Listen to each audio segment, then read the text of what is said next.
Brad, in a word, no. If the Storm does proceed with legal action, they will be going it alone. News Limited, the club's owners, today released a letter to lawyers of the Storm's independent board detailing plans to bring a motion against the NRL for breaching its own rules when applying its penalties for that now famous salary cap infraction by the Melbourne Storm. News Limited went on to say they wouldn't oppose legal action as long as the board sources separate funds from outside the Melbourne Storm to support it. One common thread in criticism of the NRL's penalty is the ruling that the Storm be ineligible to accrue any points for the rest of the season. And Bulldogs great Steve Mortimer joined the chorus of condemnation. They're not only putting a knife into the Storm and rugby league's potential in Melbourne, they put a knife in themselves. So I'm going to support those guys to the hilt in taking this to the courts. Storm coach Craig Bellamy says he's not in a position to make comment. Do you think that yourself and the players would support legal action to try and get your 2 premierships back? You have to talk to the board or the administration about that, mate, okay? In fact, the whole issue is a bit disorienting.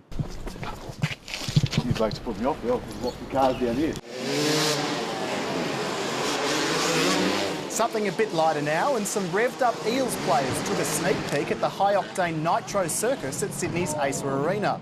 All the tricks just going at once, I was scared for them, so yeah, no, it's awesome. Those who are game then jumping in the ring with the raging bull himself, Victor Chinian. His eyes, he's crazy. He's a crazy man.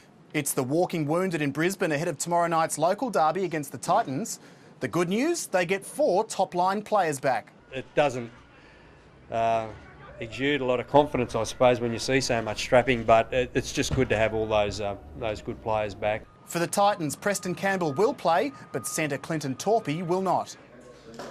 Now to when art becomes downright ferocious. Some of the competition's Pacific Islanders unveiling their portraits for an upcoming calendar. Well, what I was wearing was just more like what a Samoan chief would wear, and I think that's what I was trying to go for. Fearsome stuff, I'm sure you'll agree, but not a patch on the Redheads of Sports Tonight calendar we'll be releasing later this year. Brad?